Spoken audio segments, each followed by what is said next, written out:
스위스 베른. 조용한 작업실 한켠 한 남자가 이젤 앞에 앉아 있어요. 병으로 손가락이 굳어가고 붓을 주는 것조차 쉽지 않았지만 그는 하루에도 수십 장씩 그림을 그렸습니다. 누구에게 보여주려고 팔기 위해서 아니에요. 그림이 세상에 나가지 않아도 그는 멈추지 않았어요. 왜일까요? 아마도 그에게 그림은 보이기 위한 것이 아니라 보이지 않는 것을 담아내는 것이었기 때문일 거예요. 그는 성과 색으로 마음의 소리를 연주하던 사람이었거든요. 지금부터 칸딘스키와 함께 추상회화를 이끌었던 파울 클레의 삶 속으로 들어가 볼까요? 1879년 스위스 미넨부르흐. 그곳에서 한 소년이 태어났어요. 이름은 파울 클레. 아버지는 음악 선생님, 어머니는 성악가. 말 그대로 음악가 집안이었죠. 그런 환경 속에서 자란 클레는 자연스럽게 음악과 친구가 됩니다. 6살에 벌써 바이올린을 켰고요. 10살엔 베른 시립교향악단의 단원이 될 정도로 음악 천재 소리를 들었답니다. 게다가 시도 잘 쓰고 그림도 곧잘 그렸어요. 그야말로 예술 DNA가 흘러 넘치는 아이였죠. 중학교 때 그린 힐터 핑겐이라는 작품입니다. 클레는 잉크로 고향 골목을 정말 섬세하게 그렸는데요. 마치 흑백 사진처럼 고요하지만 뚜렷해요. 주변 사람들은 말했죠. 클레는 음악을 위해 태어났어. 하지만 클레는 조용히 악보를 덮고 연필을 집어들었죠. 나는 음악이 아닌 그림으로 감동을 주고 싶어. 그렇게 자신의 꿈을 고백하며 나아갑니다. 고등학교를 마치고 그는 독일 미넨으로 떠나요. 그곳은 당대 동유럽 예술의 중심지였거든요.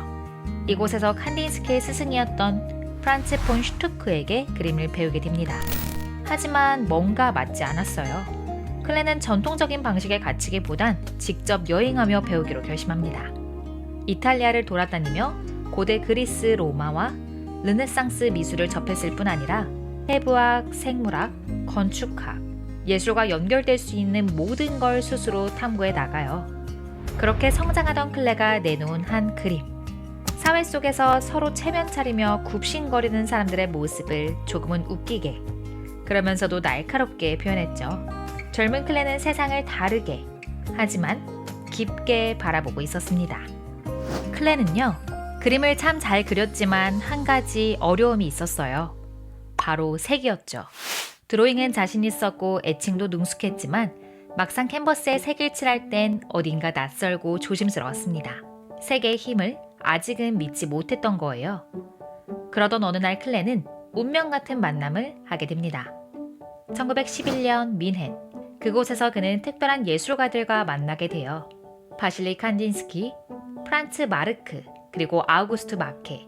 이들은 청기사파라는 예술단체를 준비하고 있었어요. 그들은 색과 형태로도 화가의 감정을 충분히 표현할 수 있다는 철학을 내세우며 활동해 나갔죠. 클레는 그들의 예술 세계에 큰 감동을 느낍니다. 음악처럼 들리는 색채, 정신을 표현하는 형태, 그의 감각에 새로운 문이 열리기 시작했어요.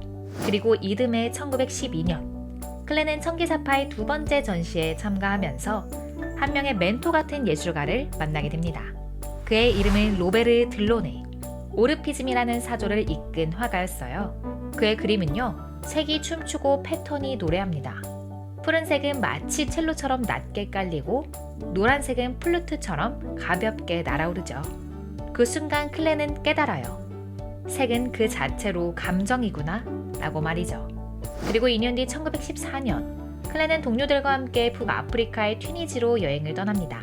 아프리카 햇살은 강렬했고 자연의 원색은 아름다웠죠. 그는 이곳에서 색의 힘을 강렬하게 경험하고 이렇게 일기에 남깁니다. 색과 나는 하나가 되었다.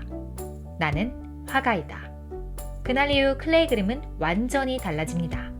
튀니지 여행 이후 탄생한 이 그림들은 단순한 형태와 반복되는 색의 구조, 그리고 색의 리듬이 살아있어요.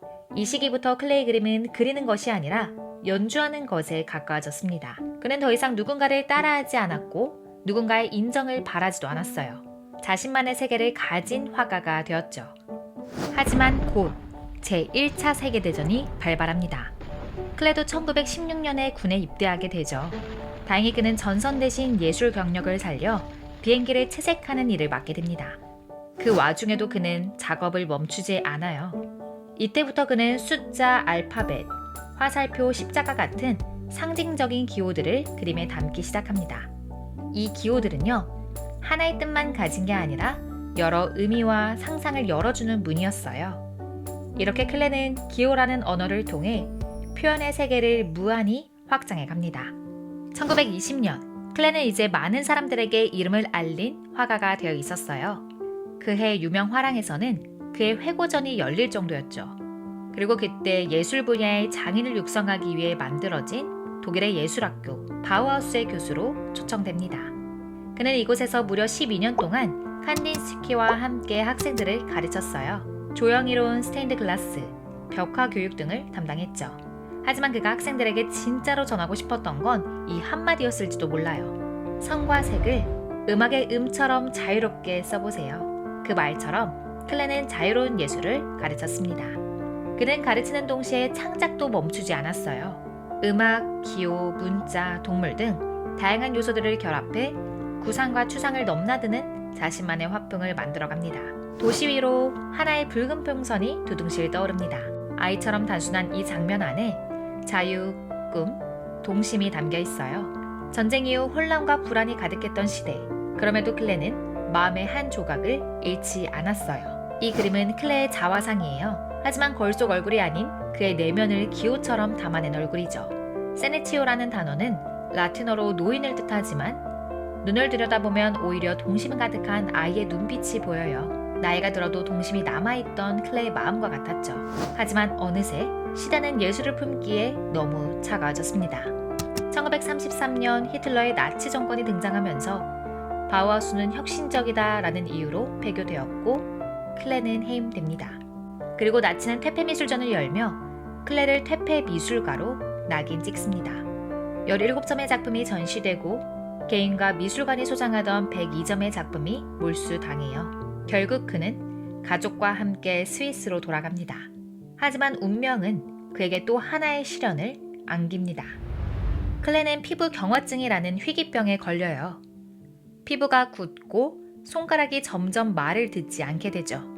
화가에게 이보다 더 잔인한 일이 있을까요? 하지만 그는 멈추지 않았습니다. 오히려 이 시기 클레는 완전히 새로운 화풍을 만들어냅니다.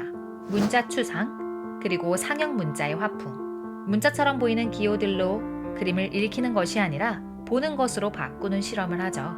언어와 시각 예술의 경계를 무너뜨린 겁니다. 거친 바위 위 기호로 표현된 꽃들이 피어납니다. 병과 싸우면서도 예술의 끈을 놓지 않았던 클레. 그 강인한 생명력과 마음이 느껴지죠. 그리고 생을 마감하던 해의 작품 죽음과 불. 그의 얼굴에는 TOD, 독일어로 죽음을 뜻하는 단어가 적혀 있고 왼편에는 빨간 불꽃이 타오릅니다. 그 불꽃은 극심한 고통, 그리고 동시에 죽음을 초월하려는 그의 의지처럼 보입니다.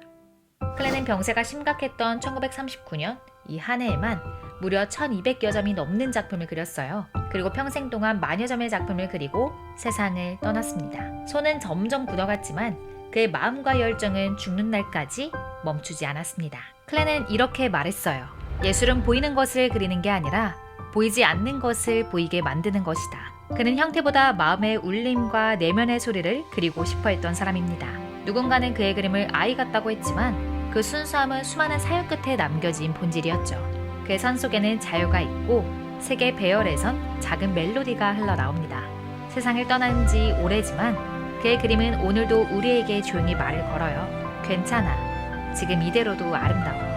너만의 색으로, 너만의 선호로 살아가. 클레의 성과 색처럼 당신의 하루도 자유롭고 아름답게. 지금까지 도슨트 언니였습니다.